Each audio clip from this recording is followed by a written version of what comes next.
Cunt. You said it. All right. Misunderstandings and personal bias. Let's talk about it for just a Well, goddamn you're gonna have to explain to me what's going on here Okay. because I watched the whole clip and The I whole enjoyed it. yeah. It was really good. I actually really like watching him talk a little bit, and I really liked him talking his shit as he Yeah. should. Felt like he was in gimmick for some of this. He was really I kind of felt like like he started that way and then he loosened up. yeah, there And were he got, certain points where he was Joe, and then certain points where he had to be Roman or whatever, kind of but mix it up. overall, I think it was a good interview. Um, but I'm completely lost here because when Okay. I watched it, I couldn't understand. And I even saw, you know how now on YouTube, right under it'll like flash comments as the thing goes on based on like the comment if it's Yeah, associated with the video at the time. There was one that said shots fired at Triple H with a like fire emoji, something similar. that's what we're And talking about. Yep. and I rewound it and I just like couldn't fit. What am I listening to? Where is the shots fired? So Explain. the shots fired that because that's what the internet ran with. He was like, oh, I can't believe he's on there taking shots at Triple H despite everything that's going on and blah blah blah blah blah blah. The shots I'm so fired at confused. Triple H was the line about following up on the creativity when he was doing when he was answering the question and having the conversation about how uh that people complain about how he takes up too much TV time and he's they got all the stories, they got all the belt, they get everything handed to him, and then he leaves for like long periods of time, and then like he's saying, so I set everything up for everybody to come in and smash it home, and the creative, what I'm saying, like we got to follow that up with creative. The business side is great with Nick Khan, he's a genius, but we got to follow that up with the creative. And people took that as him taking a shot at Triple H, saying that the creative, that the booking is not good. When That's that's not crazy. My that, brain that whole time was him shooting his shit at the talent. right, because he followed that the indicator that he was talking about the talent was immediately after that line. It's like the minute he said we have to follow it up with the creative, everyone's ears just turned the fuck off. Like they didn't hear the rest of the interview. Because immediately after that, he was doing the whole thing. Get over, guys. Get over. That's what it means. Yeah. We gotta get you. I'm setting this up for you. You gotta get over. Because I got the formula. I know what I need to do to be over. That he's talking about. I don't know. I kind of low key felt like he was swinging at the bloodline because that's a little bit more specific to Yeah, the bloodline. I Like also think. Yeah, I Uso, also think there's something. Jimmy's been in and out ever since, and then the bloodline with Sokoa and all that stuff. Great, right after. Yep. I mean, we jumped right into Uso territory again the moment that WrestleMania was over, and he's right. It's been 2 years. Yeah, I got you guys over. I set you guys up. That's what I thought he was shooting at. So that's exactly how I took it. When I say talent, I mean overall. But if you wanna get into specifics, it felt like a straight shot a strike at his family, at his own people. Yes, because if you want to make the argument that at least Jay did get over, when he got there, he couldn't stay there. Jimmy, as talented as he is, has been in and out. I mean, even before the bloodline thing, he was in and out. And during the bloodline thing, he was in and out. And after the bloodline thing, he's been now he's in and out. He's in and out right now. He just came back last night on Raw, but up until that point, yeah, he's been really shifty. Solo, you can give Solo a bit of a pass because of his youth, because of his inexperience. They jumped him from NXT before he could really get solid in NXT. They pumped him up to the main roster, made him kind of an enforcer, the silent, strong type with the bloodline to kind of give him a quicker education on what it's like to be on the main roster. So maybe he's got more time to develop into something else. We've seen flashes of it, but he hasn't ascended either. Right now, he's the tag team champion on SmackDown with Tama Tonga. So He's been the leader of his own group, but the group really hasn't done anything except for the feud with the Wyatt Six. But it's the feud. It's a feud with the Wyatt Six. Like no one's what's that, right? So he hasn't really pushed it. Jay really he got there, but he couldn't hold it. Jimmy really hasn't gotten there. And let's be real, I'm throwing Sammy in that mix because Sammy He was a part of that run too. still If feels anything, it kind of saved him a little bit. it saved him and it was his best shit.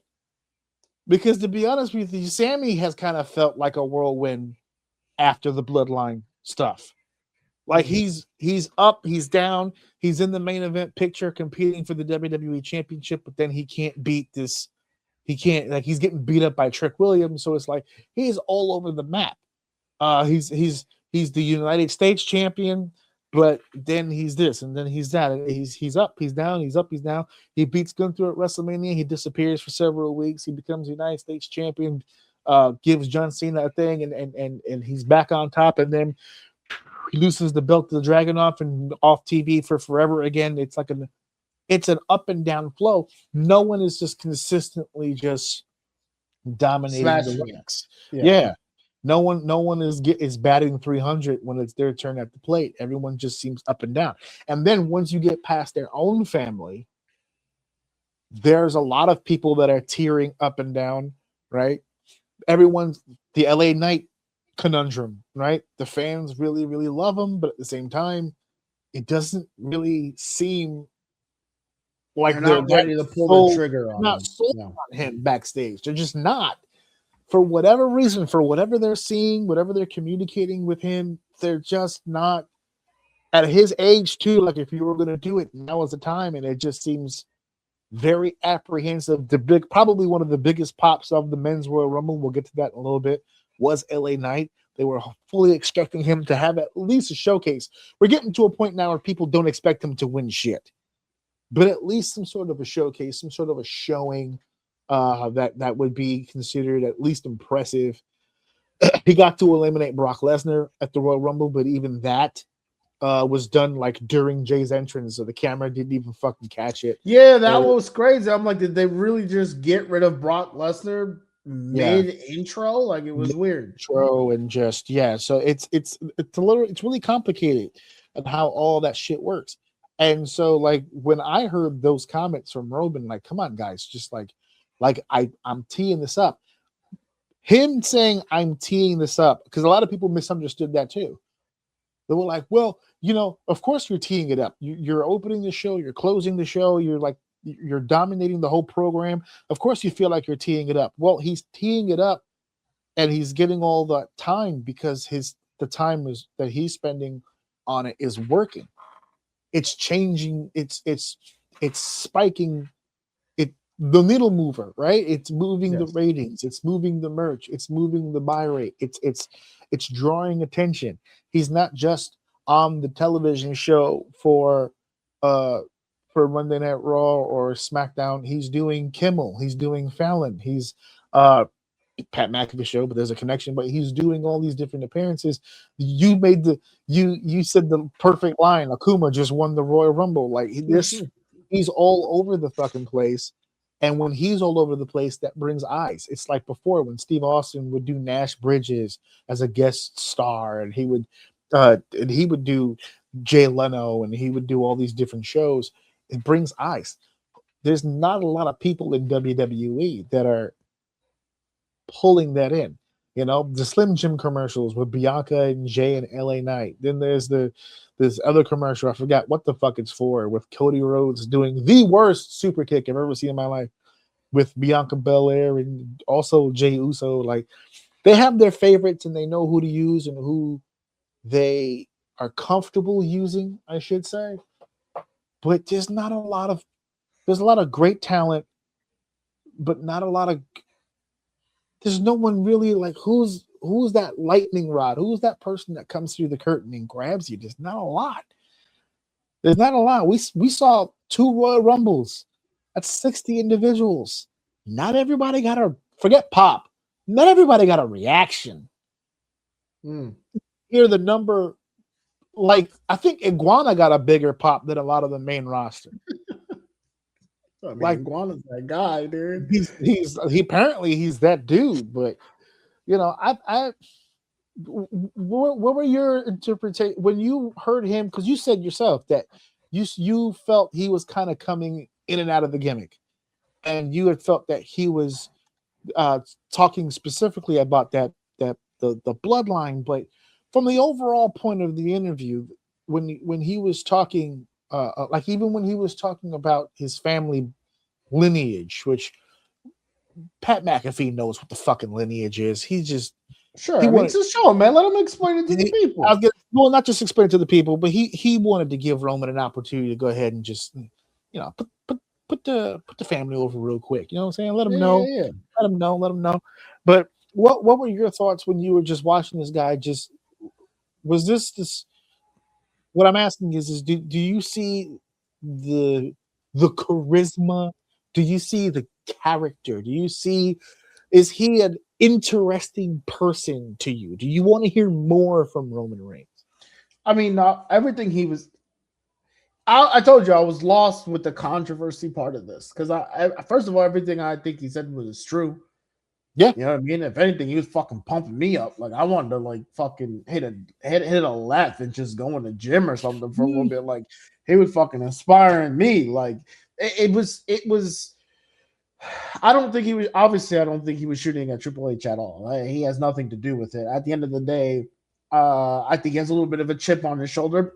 It's the same thing with like Cena, right? It's the whole reason why I wanted Cena to ride this whole heel thing out and tell everybody "fuck you" at the end and walk away. I wanted that so bad because just like him, just like a Tom Brady, just like all of the top tier greats in the world. When you're a top dog and then at some point in life you've become so much the top dog, it is clear you are the untouchable top dog. You're the guy. People buy out of you. You're boring now. I've seen too much of you. Now I'm cheering. I want to watch now, not because you're amazing, but I just need you to lose. And then you won't lose. And you won't lose. And you won't lose. And now I'm fucking sick of you. That's just how that is just watch anything. That is kind of how it works. Like they love seeing people do the climb. Then once they're there and you won't go away, they want to see you fall. They're fucking sick of you. So in his defense, I think he did, and this is what makes him even greater. He took that when he started to experience that and found a way to make you hate him but still love him.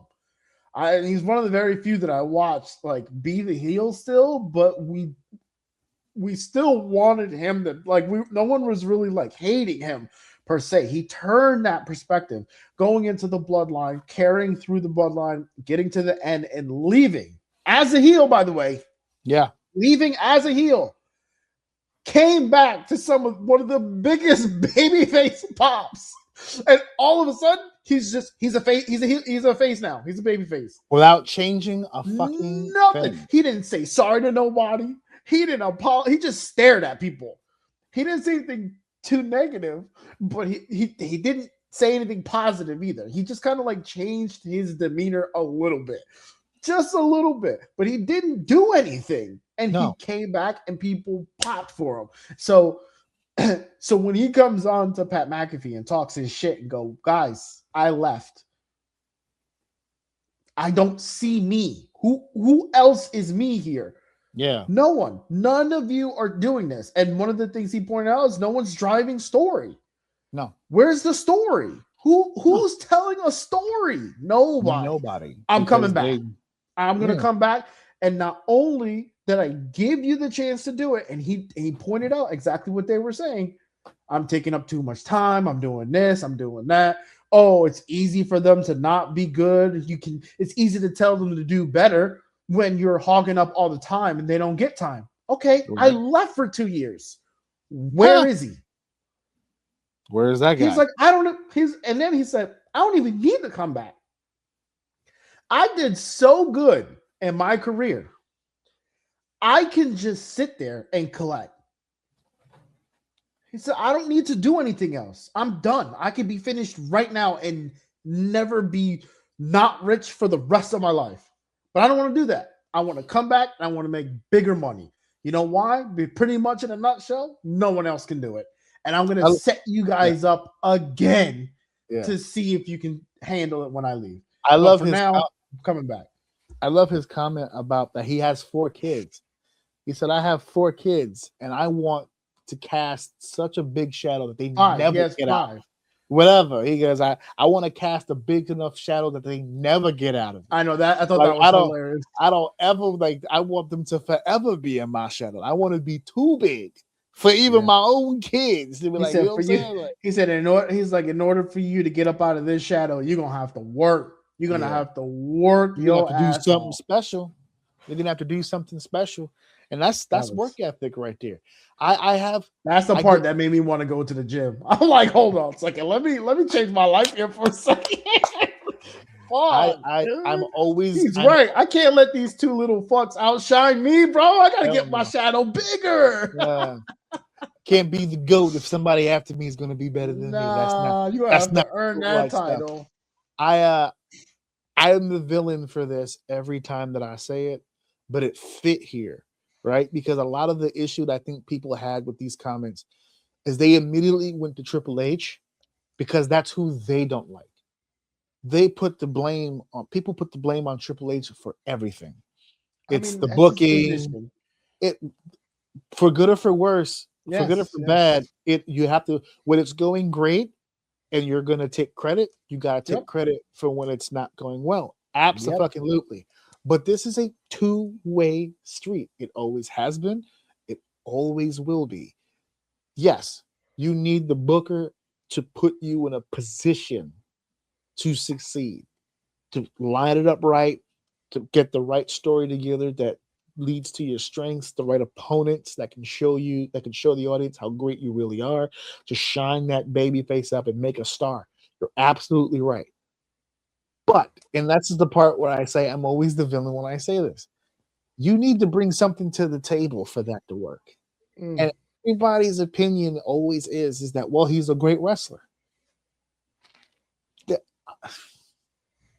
I know wrestling's on the marquee, but wrestling is not what sells wrestling.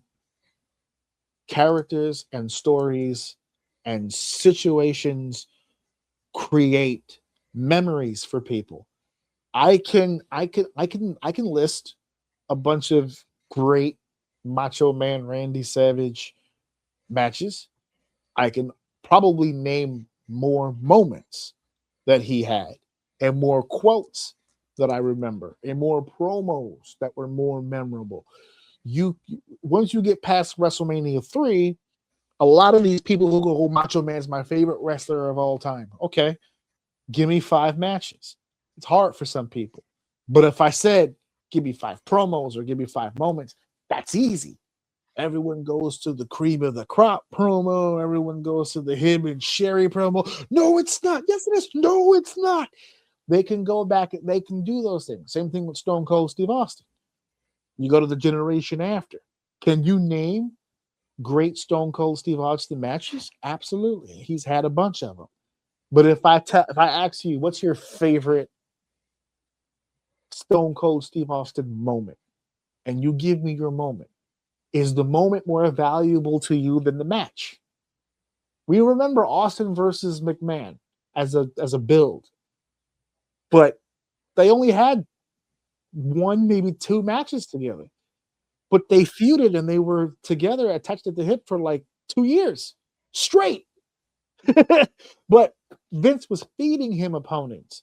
He didn't wrestle him every week or every month or every pay-per-view because it was the story that mattered. The Undertaker and Kane is regarded as one of the best well-written storylines in WWE history, and it was about 6 months of build to lead to 1 fucking match. Then they had a rematch in April, and shortly thereafter became a fucking team. So the matches were good, but it's the build, it's the memories, it's what capitalizes you. Roman had good matches before he became the tribal chief. He didn't get over until he was the tribal fucking chief. When the persona hit and the swag came through and the promo started up and he had something to latch onto, like the ones or being the head of the table, or feeding my family with this and with that. I'm in charge. I'm the next generation. This is my camera. This is my ring. And all that stuff started up. It pulled people in. So when he says things like, "Come on, guys, let's get over," everyone's response is, "Well, Triple H won't let him get over." Right? Chad Gable could get over. Jay Uso, he got over, but he couldn't do this. And there's a ton of guys on the roster. I heard this one a lot, all the time. Carmelo Hayes could be over tomorrow if Triple H just magically just waved the wand and just put him in a position because people lose track of the idea. Whoever says that, that's fucking crazy. Because don't get me wrong, I like Carmelo Hayes. Yeah, he's dope. He is dope. But I mean, come on, we're talking about like Roman says, there's levels to this shit. There's fucking levels to this shit. There's a difference between people are willing to pay a ticket to come see you wrestle and people bursting into tears and collapsing at the sight of you. You know, Rikishi was over in the Attitude Era. People paid money to see Rikishi do his thing. When Stone Cold Steve Austin came out, they blacked out. It was a different level of pop. We used to go to the building all the time. Children would cry at the sound of the pop that an Austin would get or a Rock would get. There's levels to it. And he's not saying that there's bad talent in the WWE. As a matter of fact, I think him and Pat at one point actually said, we've got tremendous athletes here, with great wrestlers here, which is a compliment, but in a way, it's kind of also a diss because that's their bread and butter. It's the wrestling. They rely on the wrestling, which I know people are going to hear that and go, AJ, it's professional wrestling. Yes. And that's why you're going to be taking bumps for the next 20 years at the lowest level possible, because El Generico was great, but he became a millionaire as Sami Zayn. Kevin Steen was great. He became a millionaire being Kevin Owens. You know, that there's AJ Styles is still AJ Styles, and AJ Styles is probably the best example of this. I was gonna say that's a odd one to use because he's different. He's the best example of this. As much as we loved him in TNA, you can't tell me that he didn't become a bigger name worldwide and to audiences until he came to the WWE. You're not going to be able to convince me of that. And you're talking to one of AJ's biggest fans ever. But that's obvious. It's the biggest stage. Right. There's people out there that don't see it as that. They don't see it as that. They see AEW. And they're in denial. Right. But those in denial people have the loudest voices because they're the ones not afraid to say it on the internet. And that's why when you go into the building, you're in a different world than on the internet. Everything that the internet hates on TV, when you go to the building, the fucking people there love it. Of course. That's why they're there. They pay the money. And then when you see the internet crown a person and go, that's the guy. This is going to be the future. He's a big star. And then they get into the building and you hear crickets because they don't have it in the personality and the promo and the storytelling and the it factor that pulls you in. What is it about them as a performer that pulls you in and makes you fucking watch them? There's not a lot of guys like that. And there's not a lot of guys coming up the pipe. I run into so many indie guys that don't take any time out to develop anything other than their wrestling. And it's so infuriating because you'll talk to a wrestler. I don't know how many conversations I've had backstage in a locker room with a guy, and he's funny and he's witty and he can carry a conversation. He's just a great guy. And then he goes in the ring and he plays like a doof. And you're like, well, what are you doing? What's this character you're doing? Why are you doing that? Oh, I thought it would be funny because, but you have the potential to do so much more. Like, I don't understand what you're doing. They'll play like I don't know, like a policeman character, but they're coming out to like YMCA or like you know what I'm saying, like Village People music. Like it's weird. Yeah, Like it's just goof. Everything is just goofy. Like why isn't anyone sitting this guy down going, "Hey, look, you're really good at this. So let's take this and like pump the volume up on that. Like just really just like work with this. Start here and then branch and then progress and then evolve. You know, but people don't take the time. And then it leads into this. People haven't taken the time in a long time, and now we're starting to see it filter into the WWE, into AEW, into TNA, into New Japan, where it's just a whole generation of people that grew up with the idea that as long as I'm a great wrestler and I can take bumps, I'm going to be a success. I'll be fine. And it's just not how it goes. There's a lot of great wrestlers that aren't signed. And there's a lot of great wrestlers that are signed that you don't want to watch. Be real. You don't watch all these matches. You just don't. You're skimming through these. It's impossible to sit there. You don't have enough hours in the day. It's not possible. So me personally, that's how I interpreted those words. Come on, guys. Get over, right? Yeah. You don't want me to take TV time. Okay, do something that makes Triple H and Bruce Pritchard and all these guys backstage go, you know what? Maybe instead of 18 minutes for the Bloodline, we'll give them like 16. We'll take 2 off of them. We'll add it to this guy's 5. Give him 7 minutes and see what he can do on the stick. Go out there and see what he can do with the audience and play with that and see if we can develop something else. You have to make your boss want to use you. I know they use the phrase undeniable a lot. It's kind of a cliche at this point, but Chelsea Green fucking forces it. You're going to use me. God damn it. You're going to put me on TV. I'm too funny. I'm too whatever I need to be. Too hot, too funny, too expendable. I lose every match. I win every match. It doesn't fucking matter. Chelsea Green needs to be on the fucking TV. We need more Chelsea Greens.